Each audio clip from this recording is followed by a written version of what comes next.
Salut à tous et bienvenue dans cette 18e vidéo de notre série de rentrée sur la chaîne Académie Exponentielle.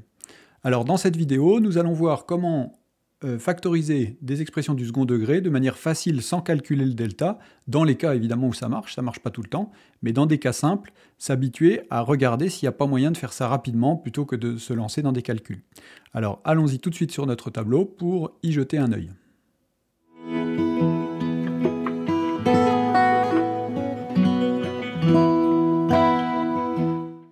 Alors tout ce qui concerne les fonctions du second degré est à la page 10 du formulaire maths essentiel, avec les formules que vous connaissez bien, calcul de delta, et puis ensuite, en fonction du signe de delta, l'expression des racines. Ici, nous allons adopter un point de vue différent, c'est comment faire, dans un cas où ça va être simple, comment faire pour éviter justement ce calcul de delta et pouvoir obtenir la factorisation immédiate. Alors un cas où ça va bien, c'est quand le coefficient a est égal à 1, c'est-à-dire quand ça commence par x au carré. Alors qu'est-ce qui se passe quand on a deux racines? Alors imaginons que les racines, ça soit lambda 1 et lambda 2. On sait que notre polynôme, je vais le noter P, on va pouvoir l'écrire A facteur de x moins lambda 1, facteur de x moins lambda 2. Ça, c'est la formule de factorisation d'un polynôme du second degré que vous avez vu au lycée. Mais ici, dans le cas où A est égal à 1, il n'y a pas de A ici. Et du coup, si on développe, qu'est-ce que ça nous donne? Ça nous donne x au carré plus, alors ça sera plutôt moins d'ailleurs, lambda 1 plus lambda 2 fois x, et puis plus lambda 1, lambda 2. C'est-à-dire que le produit des racines lambda 1, lambda 2, c'est le coefficient c, et puis la somme des racines, c'est le coefficient moins b, c'est-à-dire ici, par exemple, ça serait le 6. Donc, quand A est égal à 1,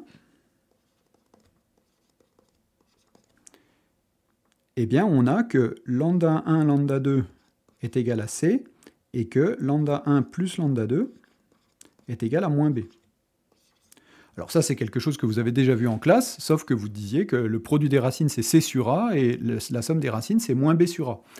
Quand il y a un A, c'est souvent un peu plus difficile de trouver directement, et dans ce cas-là, on peut calculer avec delta, mais quand il n'y a pas de A, c'est là où il faut regarder s'il n'y a pas moyen de factoriser facilement.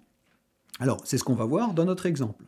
Alors ici, on a A qui est égal à x au carré moins 6x plus 5.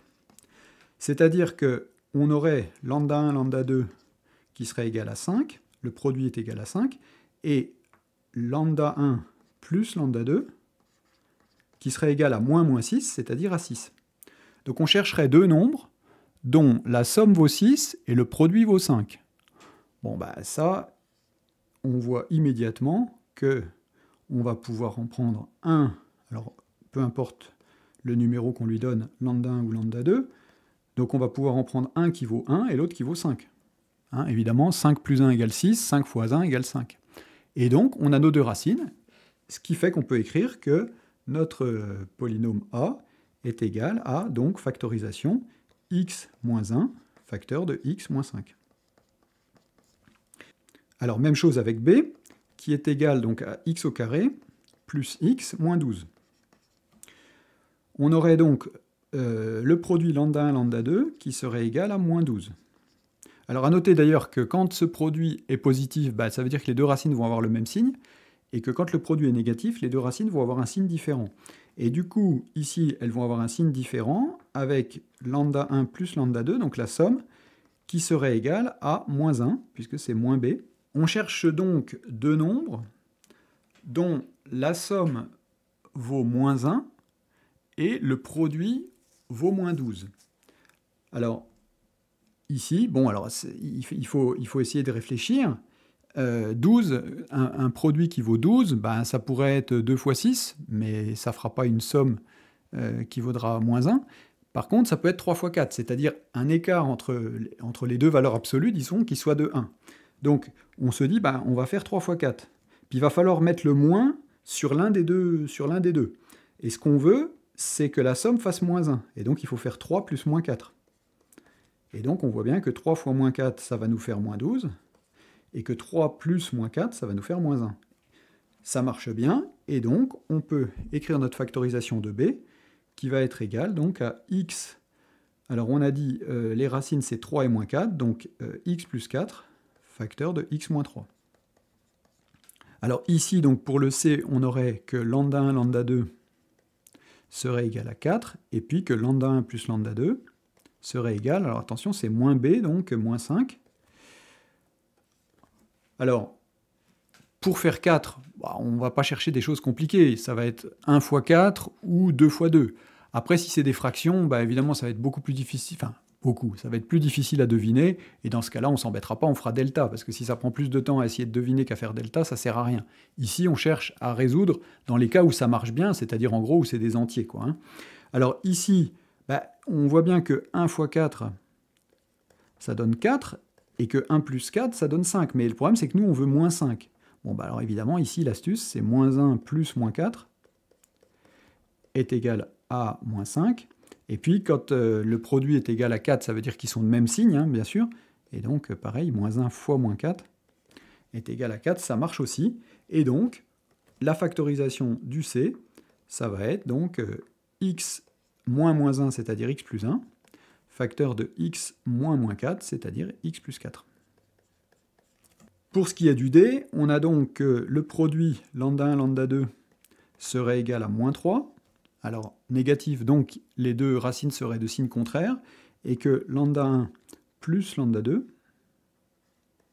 serait égal à moins 2, puisque c'est moins b, hein, attention. Alors, ici, même chose, on voudrait des nombres dont la somme, dont le produit, ici c'est un produit bien sûr, dont le produit fait moins 3. Bon, pour avoir des nombres entiers dont le produit fait moins 3, en gros, c'est 1 fois 3. Hein. Et évidemment, comme on veut que ça soit moins 3, il va falloir mettre un moins quelque part sur l'un ou sur l'autre. On veut que la somme fasse moins 2.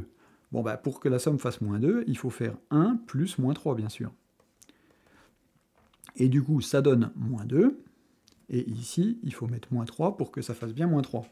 Et donc, la factorisation du D, ça va être x moins moins 3, donc x plus 3, facteur de x moins 1. Et voilà pour ces 4 factorisations. Alors comme d'habitude, jetons un petit œil à ce que nous allons faire demain. Donc ici, on va vouloir calculer en fonction de n une somme qui est la somme pour k allant de 0 à n de 1 sur k au carré plus 4k plus 3. Alors évidemment, si c'était k égale 1 jusqu'à 2 ou jusqu'à 3, on pourrait calculer chacune des fractions et puis les additionner. Mais là, comme c'est jusqu'à n, on ne va pas pouvoir faire ça. Alors, petite indication, revenez 2 vidéos en arrière, voyez ce qu'on a fait il y a 2 vidéos, décomposition en éléments simples, et revenez une vidéo en arrière, qu'est-ce qu'on a fait? Factorisation des expressions du second degré. Si vous mêlez ces 2 vidéos-là, vous allez pouvoir avoir des idées pour calculer cette somme. Alors, on verra ça demain. Alors voilà pour aujourd'hui, l'objectif n'était donc pas d'obtenir une méthode infaillible pour factoriser les expressions du second degré, mais juste essayez de vous habituer à regarder quand vous avez une expression du second degré dont vous devez trouver les racines ou que vous voulez factoriser, ce qui est équivalent, à juste jeter un œil si ce n'est pas quelque chose de simple que vous allez pouvoir factoriser très simplement sans avoir à lancer le calcul de delta, etc. Voilà, donc j'espère que ça vous a plu, je vous remercie de m'avoir suivi jusque-là. N'hésitez pas à chercher l'exercice de demain en regardant la vidéo d'aujourd'hui et la vidéo d'hier pour vous remettre en tête les 2 outils dont nous allons avoir besoin demain. Et puis, d'ici là, portez-vous bien. À demain. Bonne journée. Salut à vous.